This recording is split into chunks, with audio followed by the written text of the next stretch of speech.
Hello and welcome. Indian IT services companies are transitioning. There are several challenges on the horizon, including those emanating from the artificial intelligence, machine learning construct. But more importantly, as they transition from services to productized services, life changes. So what could those changes be and how are companies coping with them? To discuss that, I'm joined by Sushma Rajagopalan, Managing Director and CEO of ITC Infotech. Sushma, thank you very much for speaking with us. Hi, Govind. So first question, so in this transition from services to productized services, which is in some ways a holy grail for the industry, where are you?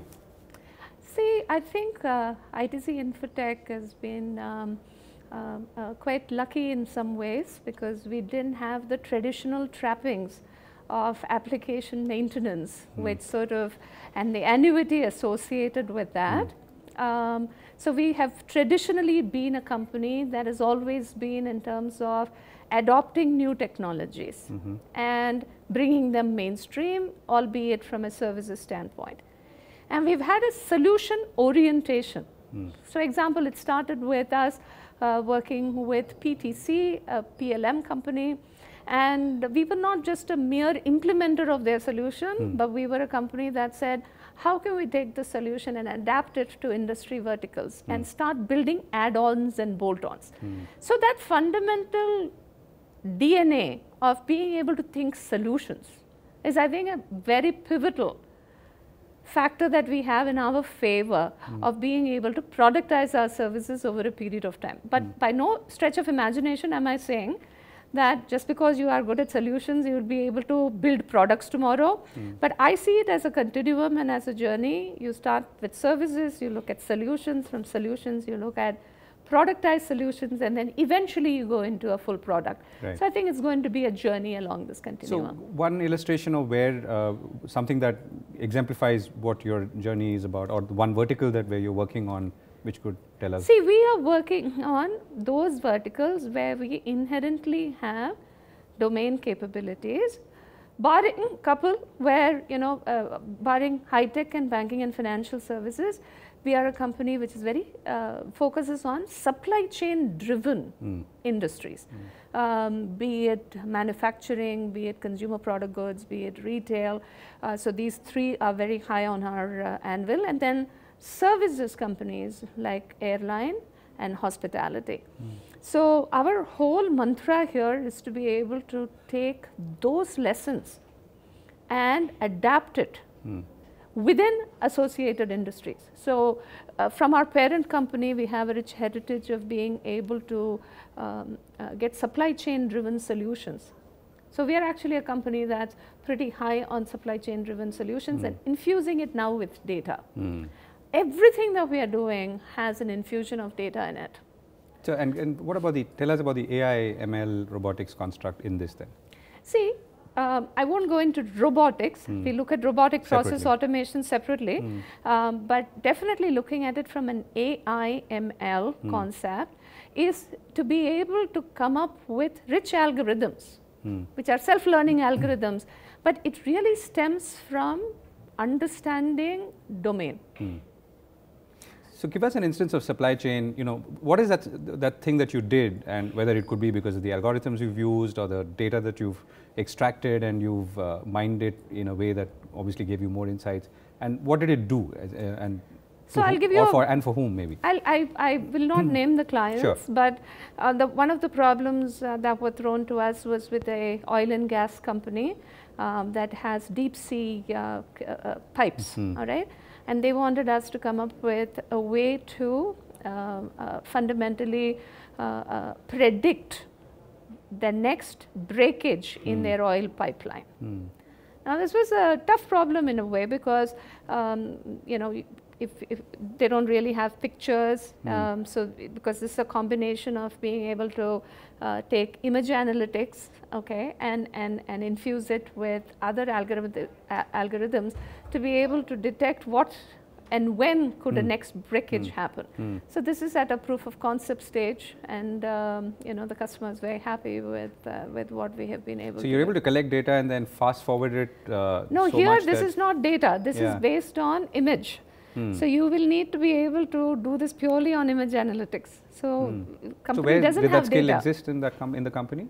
We had to build based on a library of images that you can actually build, and then an algorithm that can predict it. Right, which sort of segues into the next question. So there is a radical new skill requirement if you have more and more people asking for stuff like this. So how are companies like yours preparing for that? See, I think the radical shift in people strategy is now going to come from fundamentally believing that you don't have a pyramid, all right?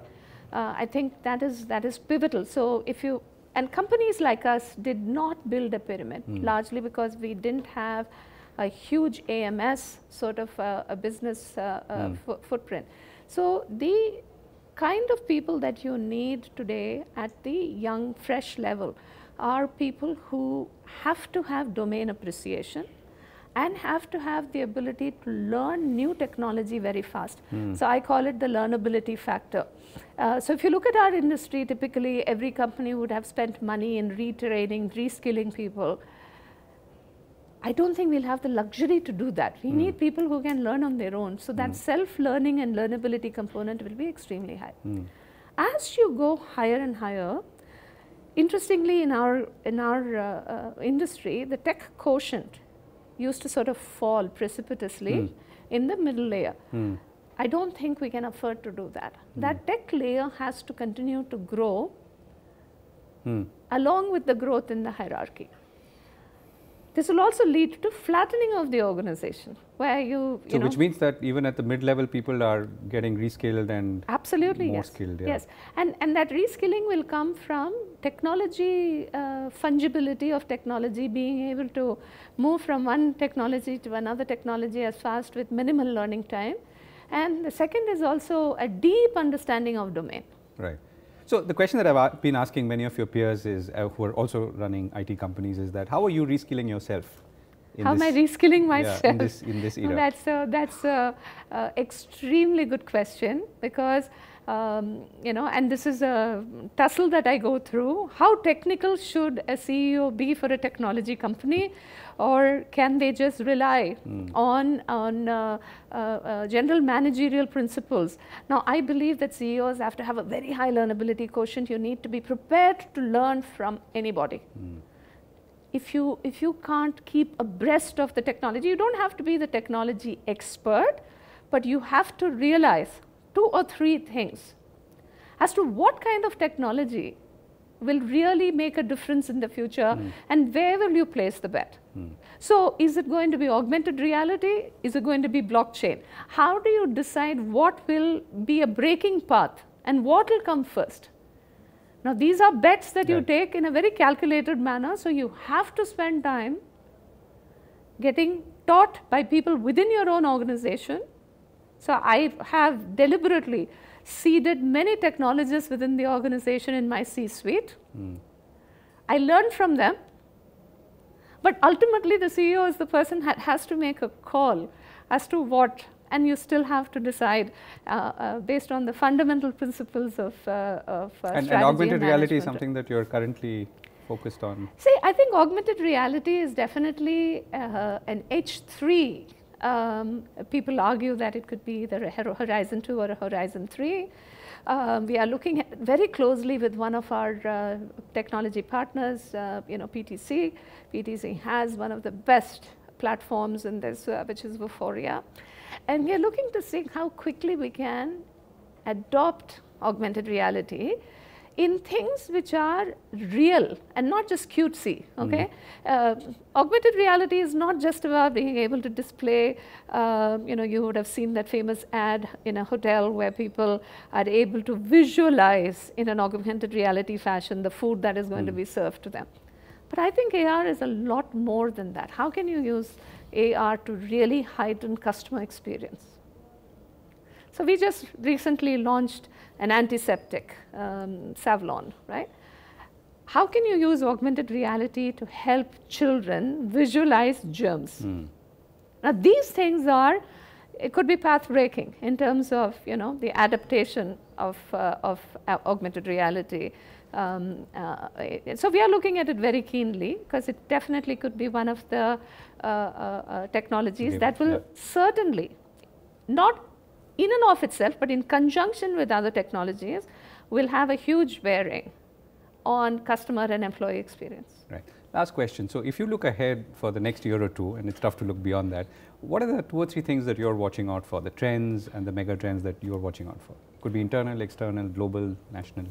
So number one is, the pace at which customers are truly adopting newer technologies. I'm looking for that divide where people are not just doing proof of concepts, but are actually adopting this as a mainstream in their business, whether it is, whether it is RPA, whether it is augmented reality, whether it is IoT. I'm really looking for that, at what point are things going to go mainstream? Which companies are likely to adopt this faster than the others? The third, what percentage of my people are really ready for this entire, I'll call it the digital revolution. I know it's a much used and abused word, but for the lack of anything else, how do people, do this? What are those trends that can actually help me think fast and scale fast? Thank you so much for speaking with us.